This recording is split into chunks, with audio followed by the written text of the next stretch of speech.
Hi everybody, Mike here from Hebden Photography, this time with a really quick tutorial on how to blend two different images together. We're going to start with a picture of an eye. I'm going to open up another photo of a young lady, and what we're going to do is try and blend this picture in with the other one. You can use any two images you like that you think are going to look fantastic. The technique's pretty much going to be the same. What I'm going to do is either hit Control A. If you hit Control A, that'll select your entire image, or you can go up to the select menu and select all. There's the shortcut there, Control A.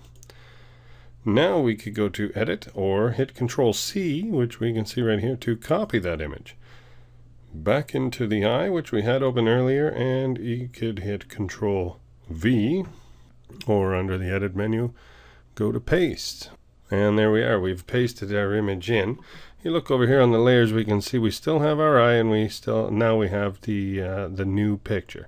It's a lot different. It's a lot bigger image than we started with, so that's no problem. All we're going to do is hit Control T, and that's for transform. We're going to transform that image. Grab that corner. When I hover over this corner, you can sort of see the cursor changes to double points. This means we're going to affect the diagonal. You want to hold down the shift key when you do that. When you hold the shift key, it'll keep the perspective of the original photograph. If you don't hold the shift key, then you can affect the perspective of the image. I'll do it, show you just one time here. First I'll commit that change that we've done and create another transform, and then just show you what it's like when I don't hold the shift key and I try to resize it.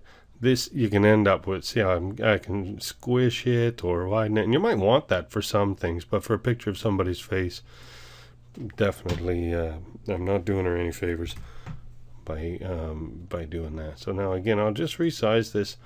For me, I feel like she should probably face the other direction, so right click in there and go to flip horizontal, and now she's facing the other way. Just a little bit of a turn.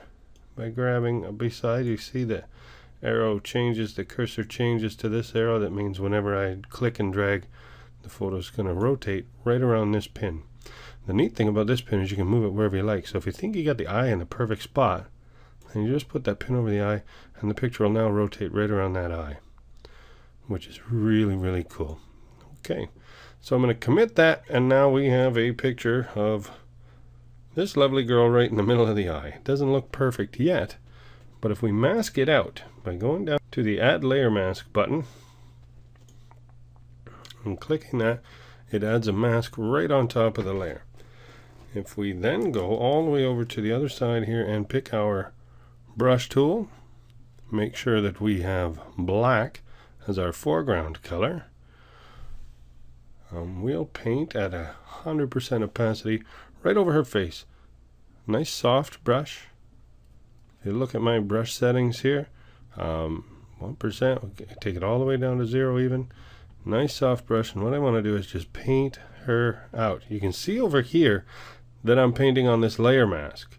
I'm not painting on the picture. If I were to select the picture, then that would be a problem. I'd paint right on the picture. But I select like this, the layer mask, I'm just painting over her face. Or just painting on the mask layer.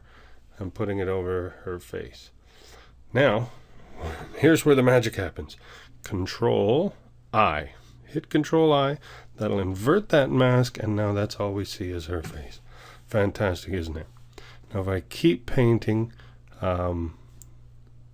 with black, I can just kind of go around the sides here and soften up the edges.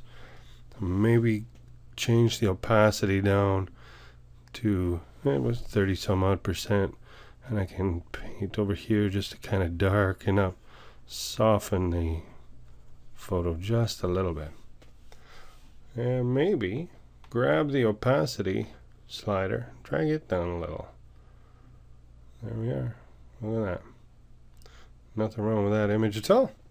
Now if you had it and now you've got it here and you think it needs a little bit of a move, you can grab your move tool. Now that I've not selected the mask but selected the photo, it'll move with its mask to wherever we think is the appropriate spot. flatten that image, and we're done. There you go. You've just blended two images together. Thanks everybody. I'm Mike from Hebden Photography. Have a great day.